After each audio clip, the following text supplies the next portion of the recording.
ก่อนที่โลกจะรู้จักพลาสติกก่อนที่มนุษย์จะหลอมโลหะได้ดังใจมีวัสดุเพียงชนิดเดียวที่เรียกได้ว่าเป็นสุดยอดเทคโนโลยีชีวภาพแห่งโลกโบราณมันอยู่กับเราตั้งแต่ก้าวแรกที่ออกจากถ้ำใช้เป็นเครื่องนุ่งห่มสร้างที่พักพิงและที่สำคัญกว่านั้นมันคือเครื่องมือที่พลิกโฉมหน้าประวัติศาสตร์ในแบบที่เราอาจไม่เคยคาดคิดวัสดุนั้นคือหนังสัตว์จากวัตถุดิบแห่งการยังชีพมันกลายเป็นเครื่องมือแห่งการพิชิตเป็นผืนผ้าใบแห่งความรู้เป็นสื่อกลางสู่จิตวิญญาณและเป็นเกราะป้องกันที่กำหนดอนาคตของเผ่าพันธุ์มนุษย์เป็นไปได้อย่างไรร่วมเดินทางย้อนเวลาเพื่อค้นหาคำตอบในทอดรหัสหนังภูมิปัญญาครองโลกโบราณ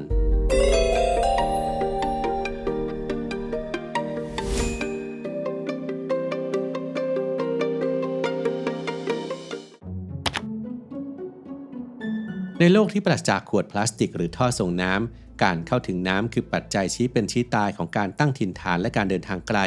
ภูมิปัญญาโบราณได้ค้นพบวิธีแก้ปัญหานี้ด้วยสิ่งประดิษฐ์ที่เรียบง่ายแต่ทรงประสิทธิภาพอย่างน่าทึ่งนั่นคือ Water Skin หรือถุงหนังใส่น้ำภาชนะบรรจุน้ำที่เชื่อกันว่าอาจถูกใช้งานโดยผู้คนในยุคชนเผ่ามานานกว่า 5,000 ปีแล้วมันคือสิ่งประดิษฐ์ที่ทำให้มนุษย์สามารถท้าทายความแห้งแล้งและขยายขอบเขตของอารยธรรมออกไปได้ไกลเกินกว่าจะจินตนาการหัวใจของสิ่งประดิษฐ์ชิ้นนี้คือคุณสมบัติของวัสดุที่หาได้ไม่ยากในยุคนั้น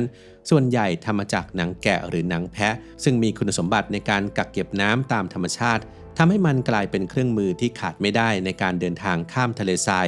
บันทึกทางประวัติศาสตร์เผยให้เห็นการใช้งานอย่างแพร่หลายในภูมิภาคตะวันออกกลางและคาบสมุทรอาหรับถุงหนังเพียงใบเดียวสามารถจุน้ำได้มากถึง 18-27.5 ลิตรซึ่งเพียงพอต่อการเดินทางรอนแรมเป็นเวลาหลายวันวิธีการฟอกหนังหลักๆในยุคโบราณมีอยู่ด้วยกันประมาณ3แบบคือ vegetable tanning เป็นวิธีการที่เก่าแก่ที่สุดรูปแบบหนึ่งโดยใช้สารแทนนินจากเปลือกไม้ใบไม้และผลไม้วิธีนี้ต้องใช้เวลานานหลายเดือนในการแช่หนังในสารละลายแทนนินผลที่ได้คือหนังที่แข็งแรงทนทานมีกลิ่นไม้ธรรมชาติและสามารถใช้งานได้นานนับพันปี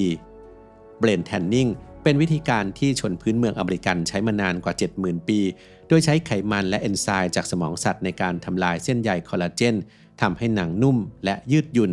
การฟอกด้วยวิธีนี้มักจะรวมกับการรมควันเพื่อเพิ่มความกันน้ำและ Fat Tanning เป็นการใช้ไขมันสัตว์หรือน้ำมันจากพืชในการทำให้หนังอิ่มตัว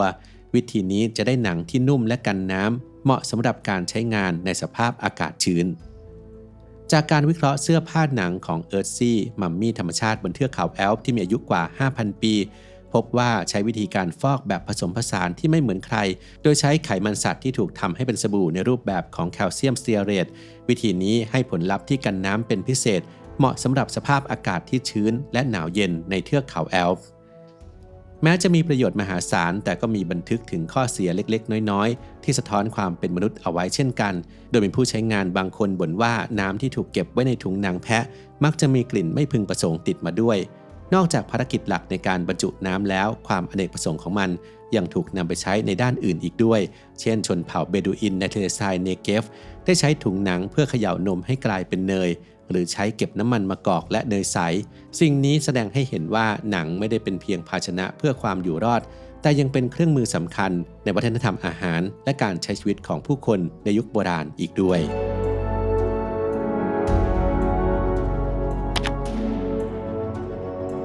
เมื่อมนุษย์ไม่ต้องกังวลเรื่องของการเอาชีวิตรอดขั้นพื้นฐานหนังสัตว์ก็ได้ถูกพลิกบทบาทครั้งสำคัญจากเครื่องมือเพื่อการดำรงอยู่สู่ยุทโธปกรณ์เพื่อการขยายอำนาจและสร้างจักรวรรดิที่ยิ่งใหญ่ในหน้าประวัติศาสตร์การทหารโลกโบราณหนังได้กลายเป็นอาวุธลับที่สร้างความได้เปรียบอย่างมหาศาลในสนามรบโดยเฉพาะอย่างยิ่งในภารกิจที่ต้องพิชิตอุปสรรคทางธรรมชาติอย่างแม่น้ำที่กว้างใหญ่และเชี่ยวกรากหลักฐานที่เก่าแก่ที่สุดชิ้นหนึ่งคือภาพแกะสลักอายุกว่า 3,000 ปีจากอาณาจักรอัสซีเรียโบราณในเมโสโปเตเมียภาพดังกล่าวเผยให้เห็นฐานอัสซีเรียนกำลังใช้หนังแพะหรือหนังหมูที่ถูกทำให้พองลมเป็นทุ่นลอยน้ำหรือชูชีพเพื่อเคลื่อนทัพข้ามแม่น้ำวิธีนี้ไม่เพียงช่วยให้ทหารข้ามฝั่งได้อย่างปลอดภัยแต่ยังเป็นยุทธวิธีซุ่มโจมตีที่ยอดเยี่ยมและช่วยรักษาอาวุธยุทโธปกรณ์ให้แห้ง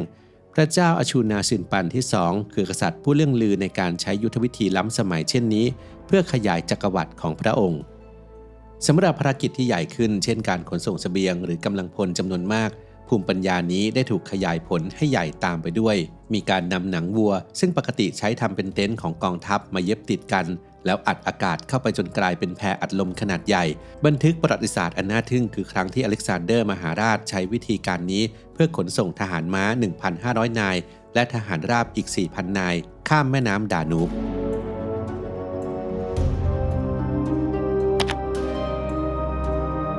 นอกจากการเอาชีวิตรอดและการทำสงครามแล้วภารกิจที่ยิ่งใหญ่ที่สุดอย่างหนึ่งของมนุษยชาติคือการส่งต่อความรู้และเรื่องราวไปยังคนรุ่นหลังและในยุคที่ยังไม่มีกระดาษหรือคอมพิวเตอร์หนังก็ได้รับบทบาทอันทรงเกียรตินี้ในฐานะ parchment วัสดุสำหรับบันทึกที่แข็งแกร่งและคงทนถาวรที่สุดแห่งโลกโบราณ parchment คือแผ่นหนังที่ผ่านกระบวนการเตรียมอย่างพิถีพิถันเพื่อให้เหมาะกับการเขียนโดยทำมาจากหนังของสัตว์3ชนิดหลักๆคือหนังวัวหนังแกะและหนังแพะแม้ตำนานจะกล่าวว่ามันถูกคิดค้นขึ้นในเมืองเพอร์กามอนในศตวรรษที่ 2 ก่อนคริสตกาลแต่หลักฐานทางโบราณคดีชี้ว่ามีการใช้หนังสัตว์เพื่อการเขียนมันตั้งแต่ศตวรรษที่ 24 ก่อนคริสตกาลในอียิปต์แล้วต่อมาพาร์ชเมนต์ได้เข้ามาแทนที่กระดาษปาปิรุสเป็นส่วนใหญ่และถูกยกย่องให้เป็นของหรูหราเนื่องจากความทนทานอันน่าทึ่งของมันที่สามารถอยู่ได้นานนับพันปีและกระบวนการผลิตที่ต้องใช้แรงงานและเวลาอย่างมหาศาลในสมัยจักรพรรดิไดโอคลิเทียนพาร์ชเมนต์ขนาด1ฟุตมีราคา40เดนาริสซึ่งเทียบได้กับค่าแรงงานของผู้ไร้ฝีมือเกือบ1วันส่วนในศตวรรษที่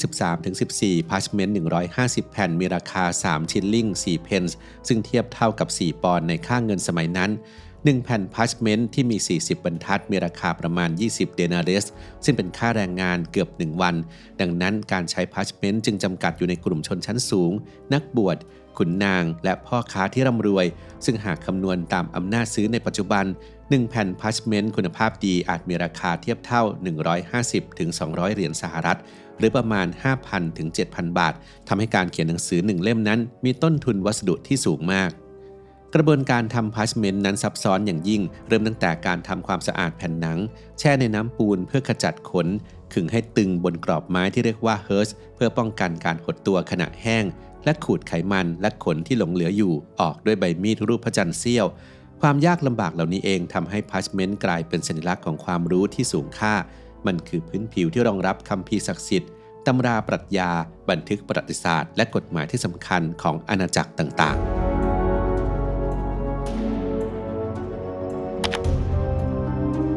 จากตัวอักษรที่เงียบงันหนังได้ถูกแปลสภาพอีกครั้งเพื่อทำหน้าที่ส่งเสียงก้องกังวานในฐานะหนังหน้ากรองเครื่องดนตรีที่เก่าแก่และเป็นสากลที่สุดชนิดหนึ่งของโลกในหลายวัฒนธรรมทั่วทุกมุมโลกหนังได้กลายเป็นสื่อกลางที่เชื่อมโยงมนุษย์เข้ากับพิธีกรรมความเชื่อและจิตวิญญาณของชุมชนเสียงทุ้มลึกของกลองที่ขึงด้วยหนังไม่ได้เป็นเพียงความบันเทิงแต่คือเสียงสะท้อนของหัวใจและวัฒนธรรมของผู้คนในดินแดนไอร์แลนด์โบราณคือกลองพื้นเมืองที่เชื่อกันว่าเป็นกลองประจำชาติของชาวเคลต์โบราณมันคือกลองขึงหนังที่โดยทั่วไปแล้วจะใช้หนังแพะเป็นหน้ากลองเสียงของมันคือจังหวะที่ขาดไม่ได้ในดนตรีพื้นบ้านไอริสข้ามมายังทวีปเอเชียที่เมืองกัวประเทศอินเดียมีกูมอสหนึ่งในเครื่องดนตรีประเภทเคาะที่เก่าแก่ที่สุดของอินเดียซึ่งในอดีตนั้นทำมาจากหนังตัวเงินตัวทองก่อนที่ในปัจจุบันจะเปลี่ยนมาใช้หนังแพะแทน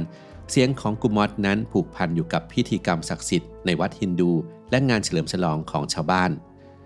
ในขณะเดียวกันที่ประเทศมาเลเซียกมปังคือกลองขึงหนังพื้นเมืองที่ทำมาจากหนังแพะซึ่งเป็นสัญลักษณ์สำคัญทางวัฒนธรรมของชาวมาลายูและถูกใช้ในงานมงคลต่างๆสิ่งที่น่าแปลกใจคือแม้วัฒนธรรมจะแตกต่างกันแต่ภูมิปัญญาในการนำหนังสัตว์มาขึงให้ตึงเพื่อสร้างเสียงนั้นกลับปรากฏขึ้นคล้ายคลึงกันในทุกที่จากบทบาทที่ยิ่งใหญ่ในระดับอารยธรรมหนังได้ถูกลดขนาดลงมาสู่การใช้งานที่ส่วนตัวและใกล้ชิดกับมนุษย์มากที่สุดเพื่อทำหน้าที่เป็นเกราะป้องกันที่ส่งผลกระทบโดยตรงต่อสุขภาพการสืบทอดเผ่าพันธุ์และโครงสร้างประชากรของโลกประวัติศาสตร์ของถุงยางอนามัยนั้นยาวนานและน่าประหลาดใจกว่าที่หลายคนคิดโดยมีจุดเริ่มต้นจากการใช้อวัยวะของสัตว์เป็นเครื่องป้องกันหลักฐานแรกสุดที่ถูกบันทึกไว้คือเรื่องราวของราชามินอสแห่งคริตราว 3,000 ปีก่อนคริสตกาลผู้ซึ่งเชื่อว่าในน้ำอสุจิของพระองค์นั้นมีแมงป่องและอสรพิษแฝงอยู่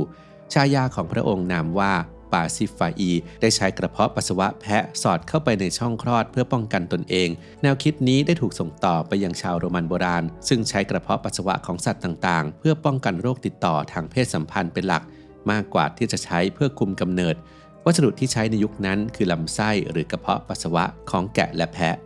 ในยุคฟื้นฟูศิลปะวิทยาเมื่อโรคซิฟิลิสระบาดไปทั่วยุโรปกาเบรียล ฟาลโลปิโอได้ออกแบบปลอกที่ทำจากผ้าลินินเพื่อป้องกันโรคต่อมาในศตวรรษที่ 17 ปลอกที่ทำจากลำไส้แกะก็ถูกจ่ายให้กับนายทหารและเชื่อว่ามีการถูกสั่งจ่ายโดยนายแพทย์ที่รู้จักกันในนามโคโลเนลคอนดอมให้กับพระเจ้าชาวที่ 2 แห่งอังกฤษเพื่อป้องกันการมีบุตรนอกสมรสจุดเปลี่ยนครั้งสำคัญนั้นเกิดขึ้นเมื่อชาร์ลส์ กูดเยียร์ได้คิดค้นกระบวนการ vulcanization ซึ่งนำไปสู่การผลิตถุงยางจากยางธรรมชาติหรือลาเท็กซ์ได้เป็นครั้งแรกและเมื่อโลกเผชิญกับการระบาดของโรคเอดส์ในทศวรรษที่ 1980 สิ่งประดิษฐ์ที่ความจริงแล้วก็มีจุดเริ่มต้นมาจากกระเพาะปัสสาวะแพะและถูกพัฒนาต่อมาก็ได้กลายเป็นเครื่องมือด้านสาธารณสุขที่สำคัญที่สุดชิ้นหนึ่งซึ่งช่วยชีวิตผู้คนและควบคุมอนาคตของมวลมนุษยชาติมาจนถึงทุกวันนี้สำหรับคนที่ต้องตื่นเช้าทำงานหนักเจอกับความกดดันจนร่างกายเริ่มล้าผมมีสิ่งดีๆมาแนะนำครับนี่เลย Dip CBD ตัวช่วยที่ทำให้การนอนของผมดีขึ้นมากเขาช่วยทั้งเรื่องของความผ่อนคลายลดปวดเมื่อยและทำให้หลับลึกจริงๆครับบอกเลยว่าเป็นสิ่งที่ต้องพกติดกระเป๋าในช่วงนี้เลยใครอยากสนับสนุนผมลองสั่งไปใช้ดูครับสั่งง่ายๆแค่แอดไลน์สแกน QR Code นี้หรือจิ้มลิงก์ใต้คลิปได้เลยครับ